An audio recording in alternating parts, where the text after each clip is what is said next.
Chapter 4, Practical Happiness. Turn to page 27. I will read the questions while you find page 27. What have I found in every successful home? What happens to the families who won't admit there are jerks in the home? What made our losing baseball team fun to play on? When you help someone who has missed the mark, what should your attitude be?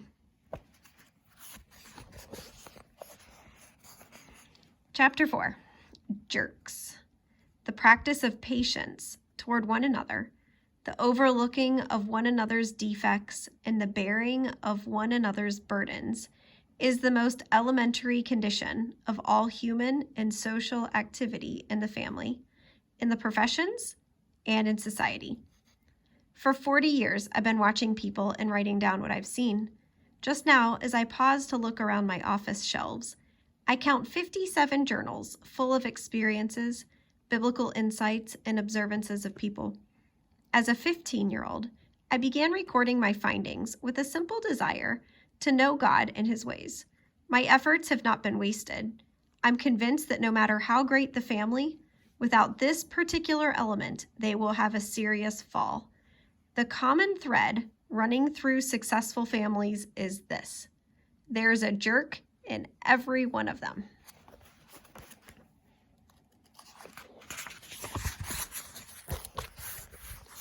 Not only is there a jerk in every family, in the top-notch family, every member is a jerk. The wonder of Christianity, the good news of the gospel, is that a bunch of jerks can learn to love each other. They can stick up for one another, forgive each other, and cover for the other's mistakes. A pack of jerks, under the influence of God's Spirit, lives in harmony and accomplishes many useful and good works together.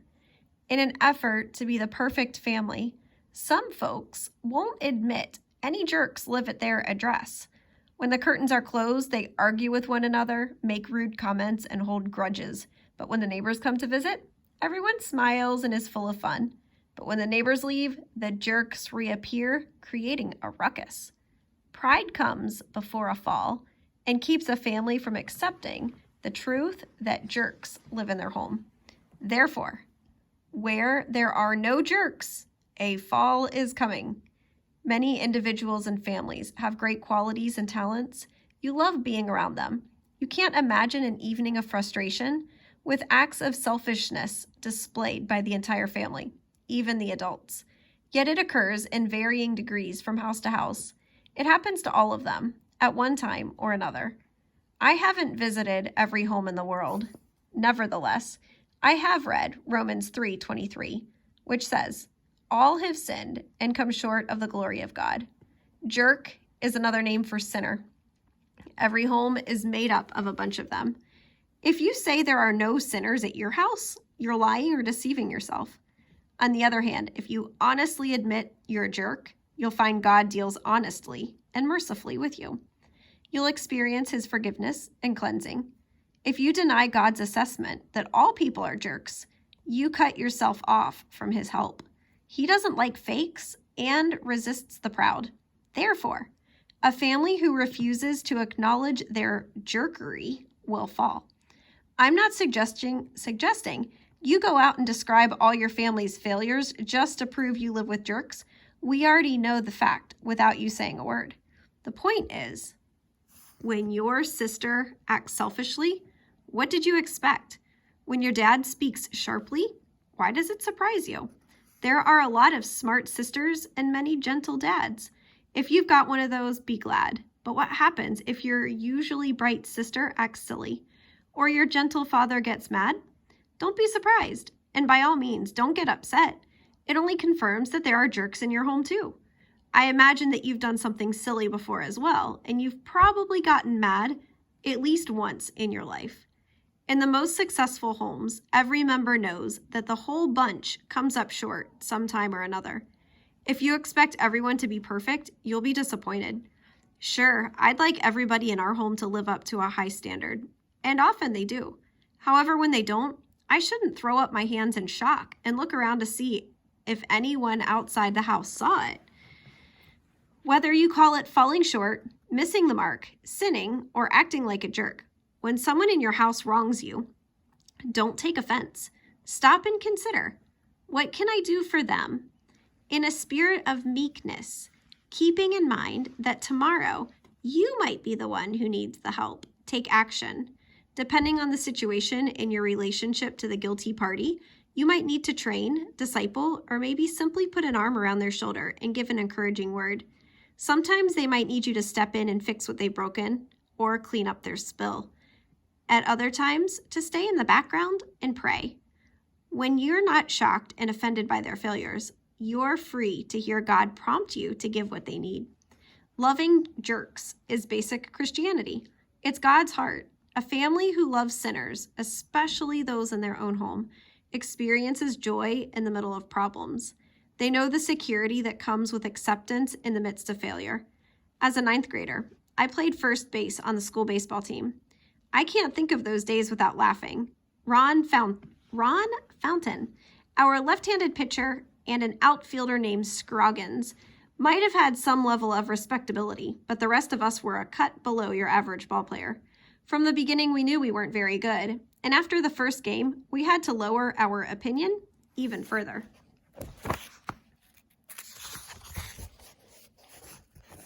We regularly embarrassed our coach. Without hope of ever winning a game, we set out to have fun. Since we knew our faults, we had to learn to help each other just to finish an inning. On a routine fly ball to Charlie in center field, the other fielders would run over in case Charlie dropped it. It was a good thing they did. I remember one time when he misjudged the ball. Instead of catching the fly in his mitt, it bounced off his forehead. Someone else picked it up and kept the runner from going to second base. As much trouble as Charlie had catching a baseball, he could still bail out our right fielder, George Albee. During one game, I don't know where George's mind was, but his body was hunched over with his hands on his knees in the model outfielder position. Crack! The batter hit a high fly to right. I watched it go over my head and turned to see what George would do. He never moved a muscle. He stayed in the exact spot until the ball hit the ground about 5 feet from him. You should have seen him jump. It was as if someone had thrown a snake at him.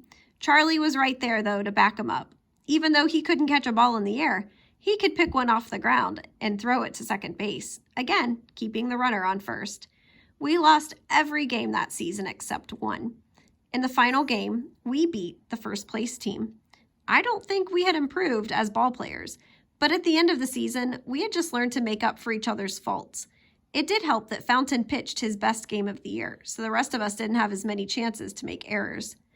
Athletes who thought they were something special would have resented a season on our team. However, for us, we had a fun and memorable year playing baseball with guys we liked, even if we were lousy ball players. The same is true with your family. If anyone expects the others to always make good plays, never make errors, and to hide it when they do, you might look like a great family on the outside, but you won't be an enjoyable team to play on. Here's another secret for happy living. Accept the world is full of jerks. Learn to forgive and love them with a cheerful heart, especially the ones in your own home. When they're offensive, instead of getting upset, discover what they need and provide it. If you follow this advice, you'll be doing what God is doing. And when you're doing what God is doing, you'll be happy like He is. And don't forget, maybe tomorrow, when you're acting like a jerk, someone will use the same kindness on you that you used on them. Brethren, if a man be overtaken in a fault, ye which are spiritual, restore such a one in the spirit of meekness, considering thyself, lest thou also be tempted. Bear ye one another's burdens, and so fulfill the law of Christ. Questions. Get your notebook or the computer. Number 1, what have I found in every successful home? Press pause and write it down. Number 2, what happens to the families who won't admit there are jerks in their homes? Press pause and write it down. What made our losing baseball team fun to play on? Press pause and write it down. Number 4, when you help someone who has missed the mark, what should your attitude be?